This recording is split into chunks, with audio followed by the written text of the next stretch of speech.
Hello, hello. I know it's been a while. I've been working. I've had a lot of requests to say keep going. So I've decided to do you another story, and it's one called Trunk Trouble. Emma, Ellen and Eric Elephant had spent nearly all day at the river, splashing and splashing in the cool, clear water and giving each other excellent elephant showers. But now it was nearly dinner time, and their rumbling tummies told them it was nearly time to head for home. First, the little elephants had to dry themselves off. They made their way out to the clearing and carefully dusted themselves with fine earth and sand. Whoosh, whoosh, puffle, went Ellen with her trunk. Puffle, puffle, whoosh, went Emma with her trunk. Both sisters had long, graceful trunks, and they were very proud of them. Whoosh, puffle, whoosh, puff, went Eric when his sisters' backs were turned. Cough, cough, achoo, went Emma and Ellen. Hey, cut that out, they shouted. Eric just giggled. He loved annoying his sisters. I'll race you home, Eric called when they were all dry. Last one back is an elephant egg, and he loped back into the jungle. Ellen and Emma ran after him. We'll get there first. We'll beat you, they cried, going as quickly as they could.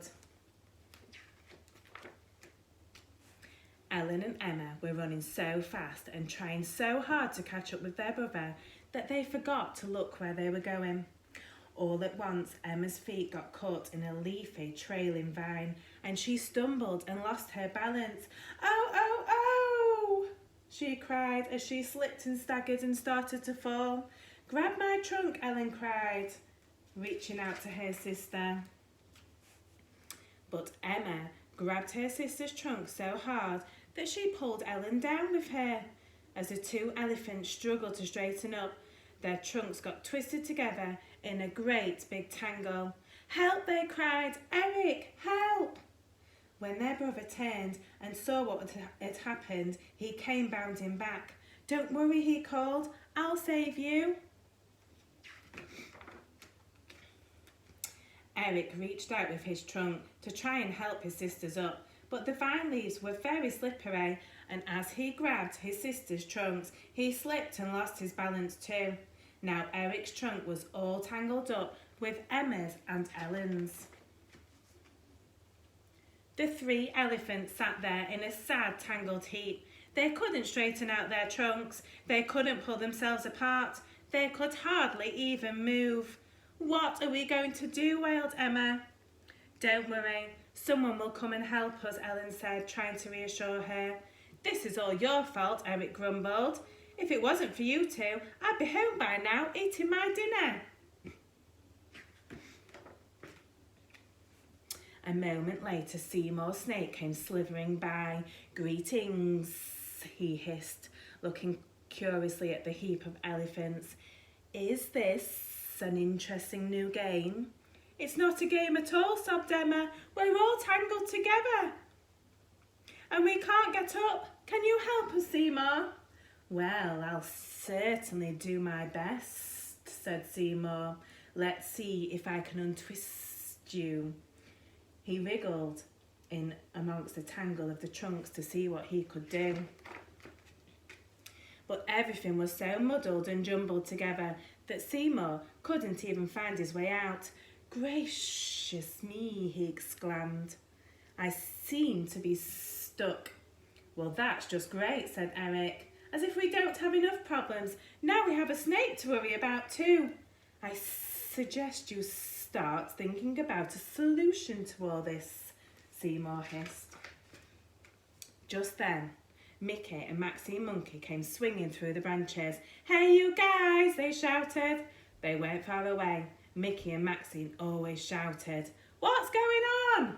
We're stuck, cried Ellen. Please help us get untangled so we can go home.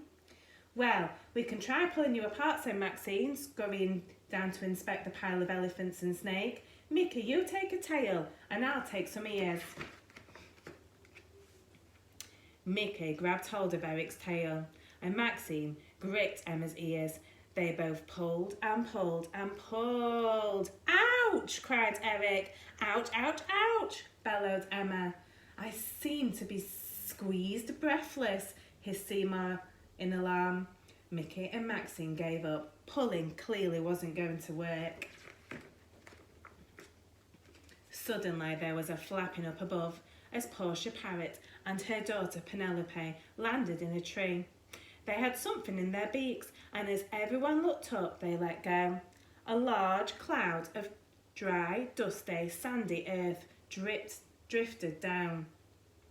Cough, cough, achoo, spluttered Mickey and Maxine. Cough, cough, achoo, thundered the elephants.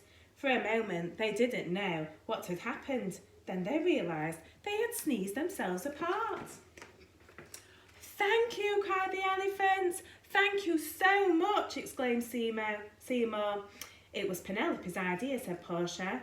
Everyone's invited to our house for dinner, said Eric. Hooray, cried the others. With their trunks held high, the elephants led their way back to the house, walking calmly and slowly and very, very carefully. The end. The song I've got today is about being in a jungle. I've got some actions. So it goes down in the jungle where nobody goes. There's a boogie woogie washerwoman washing her clothes. She washes them here and she washes them there. The boogie boogie washerwoman everywhere. And I will see you tomorrow.